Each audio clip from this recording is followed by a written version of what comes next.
आज के इस एक्सप्लेनर में आपका स्वागत है।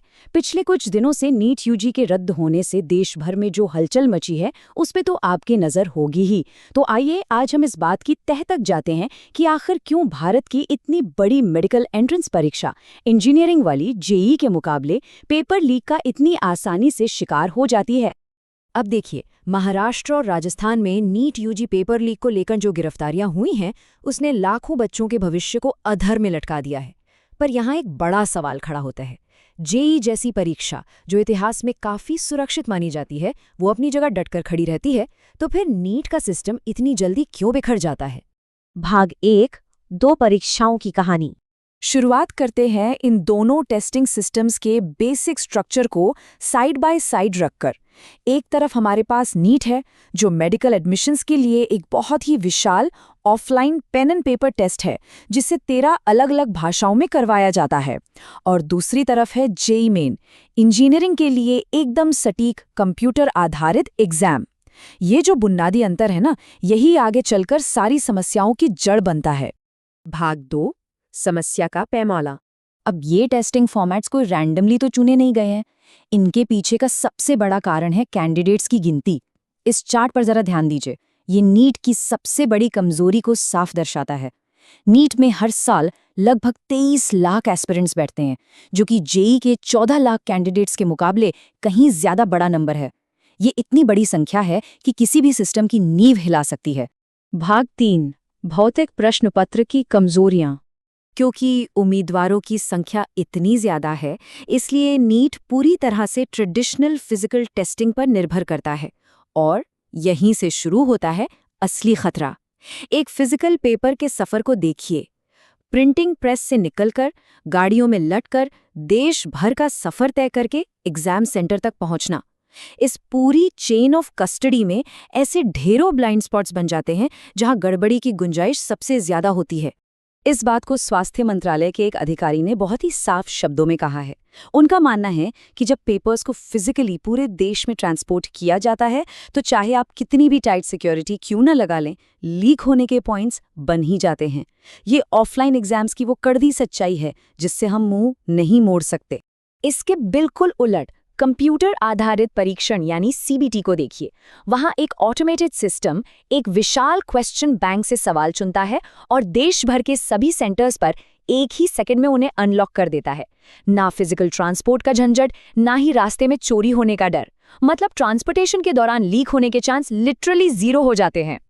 भाग 4, नॉर्मलाइजेशन की बाधा। तो अब आपके दिमाग में ये ऑब्वियस सा सवाल आ रहा होगा कि भाई अगर कंप्यूटर बेस्ड टेस्ट इतना ही सेफ है तो नीट को डायरेक्टली सीबीटी फॉर्मेट में स्विच क्यों नहीं कर देते? सुनने में तो ये बड़ा ही आसान सा फिक्स लगता है, लेकिन नीट को डिजिटल करने के रास्ते में एक बहुत बड़ी मैथमेटिकल रुकावट आती है। सबसे बड़ा हर्डल है सिस्टम की कैपेसिटी। नेशनल टेस्टिंग एजेंसी यानी एनटीए के पास एक शिफ्ट में ज्यादा से ज्यादा 1.5 लाख बच्चों का कंप्यूटर पर टेस्ट लेने का ही इंफ्रास्ट्रक्चर मौजूद है। अब जरा हिसाब लगाइए, 23 लाख बच्चों का टेस्ट लेने के लिए नीट को कम से कम 15 शिफ्ट्स में बांटना पड़ेगा, जिसे पूरा होने में ही कई हफ्ते लग जाएंगे। और जब एग्जाम इतनी सारी शिफ्ट्स में होगा तो एक नया पंगा शुरू होता है जिसे कहते हैं नॉर्मलाइजेशन।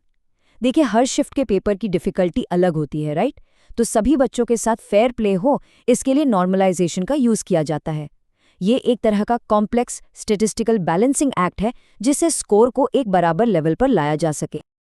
लेकिन यहाँ कैच ये है कि 15 से ज्यादा अलग अलग शिफ्ट्स के स्कोर्स को नॉर्मलाइज करना किसी स्टैटिस्टिकल नाइटमेयर से कम नहीं है। इसकी वजह से अक्सर नतीजों पर सवाल उठते हैं, कोर्ट केस होते हैं, और जैसा कि हमने हाल ही में नीट पीजी के मामले में सुप्रीम कोर्ट के हस्तक्षेप के दौरान देखा है, ऐसी चीजें पूरे एडमिशन प्रोसेस को लंबा अटका देती हैं। भाग 5, ऊंचे दांव, भारी मांग।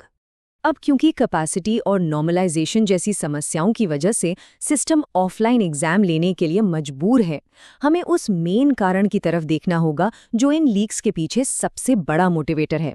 ये सारा असंतुलन सिर्फ एक नंबर पर आकर टिक जाता है, लगभग 1 लाख। जी हाँ, पूरे देश में 23 लाख उम्मीदवारों के लिए सिर्फ 1 लाख मेडिकल सीट्स ही अवेलेबल हैं। सप्लाई और डिमांड का ये कितना बड़ा गैप है, ये आप खुद समझ सकते हैं। और बात यहीं खत्म नहीं होती। ये जो मुट्ठी भर सीटें हैं, ये भी प्रैक्टिकली आधी आधी बंटी हुई हैं। मतलब 50% सीटें सरकारी कॉलेजों के पास हैं और बाकी 50% प्राइवेट कॉलेजों के पास। ये डिवीजन इस मुकाबले को और भी ज्यादा अग्रेसिव बना देता है। ऐसा क्यों? क्योंकि सरकारी सीटें फीस के मामले में काफी अफोर्डेबल होती हैं, इसलिए उन्हें पाने की होड़ सबसे ज्यादा होती है। वहीं दूसरी तरफ अगर आपको एक प्राइवेट कॉलेज में सीट चाहिए तो फीस आराम से करोड़ों रुपए तक पहुंच सकती है। एक आम इंसान के लिए ये गैप पार कर पाना नामुमकिन जैसा हो जाता है। इसी जमीन आसमान के फाइनेंशियल डिफरेंस की वजह से जो माहौल बनता है उसे अधिकारियों की भाषा में एक एक्सट्रीमली हाई स्टेक्स एनवायरनमेंट कहते हैं।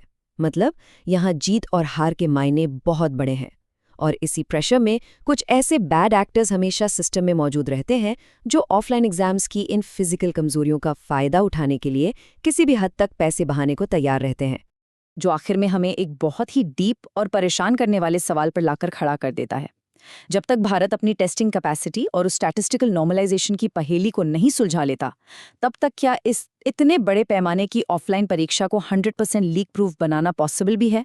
इस बारे में जरूर सोचिएगा।